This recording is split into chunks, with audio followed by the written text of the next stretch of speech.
தமிழ்நாட்டு மக்களினுடைய ஒரு மூடு தெரியுது இல்லையா? தமிழ்நாடு மக்கள் வந்து நீங்கள் அரசியல் பயணத்தை என்ட்ரி ஆகுறத உங்களை வந்து எதிர்க்கிறது, வரவேற்கிறது 2ஆம் பட்சம்.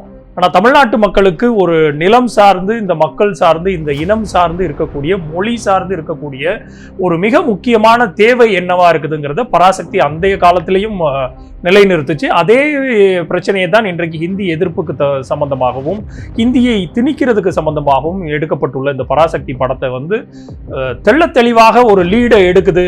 உங்களுடைய இந்த படத்தை தாண்டி, ஜனநாயகனை தாண்டி அப்படிங்கும் போது தமிழ்நாட்டு மக்களுடைய தேவை என்றைக்குமே வந்து புது அரசியலை தாண்டி மொழி சார்ந்து, இனம் சார்ந்து இங்க இருக்கக்கூடிய அந்த திராவிட சித்தாந்தத்தினுடைய மையக்கூறு என்னவா இருக்குதோ அதை நோக்கின ஒரு ஈர்ப்பு இருக்குங்கிறத தெள்ள தெளிவாக உணர்த்துகிறது. நம்பர் 1.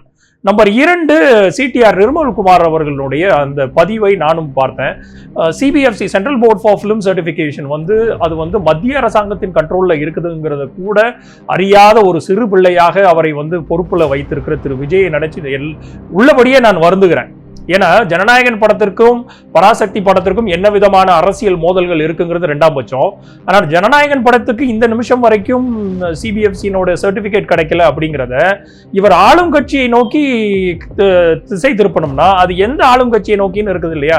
அப்போ நீங்க ஒன்றியத்தில் இருக்கக்கூடிய ஆளும் கட்சி தான் இதற்கு காரணகர்த்தாவா இருந்து அந்த இன்ஸ்டிடியூஷன் அவர்களுக்கு கீழே வருங்கும் போது அவர்களை நோக்கி நீங்க மேடையில தான் நீங்க வந்து உங்களுக்கு பாஜகங்கிற பேரை சொல்றதுக்கோ இல்ல அவர்கள் செய்யக்கூடிய ஈவன் மன்ரேகா இஷ்யூவாக இருக்கட்டும், இல்ல கரூருடைய இஷ்யூவாக இருக்கட்டும், இல்லைன்னா ஒன்றியத்தால் செய்யப்பட்ட இந்த திருப்பரங்குன்ற இஷ்யூவாக இருக்கட்டும், எதுலையுமே உங்களுடைய தலைவரும் சரி, உங்களுடைய 2ஆம் கட்ட தலைவர்கள் யாருமே வாயை திறக்குங்கும் போது உங்களுடைய தலைவர் நடிச்சிருக்கக்கூடிய ஒரு படத்தையும் இன்னைக்கு கழுத்தை பிடிச்சி நெரிச்சு கையில வச்சுக்கிட்டு இருக்காங்கன்னா அதற்கு பின்னாடி இருக்கக்கூடிய அரசியல் காரணம் என்னங்கிறத நீங்க தெள்ள தெளிவா மக்களுக்கு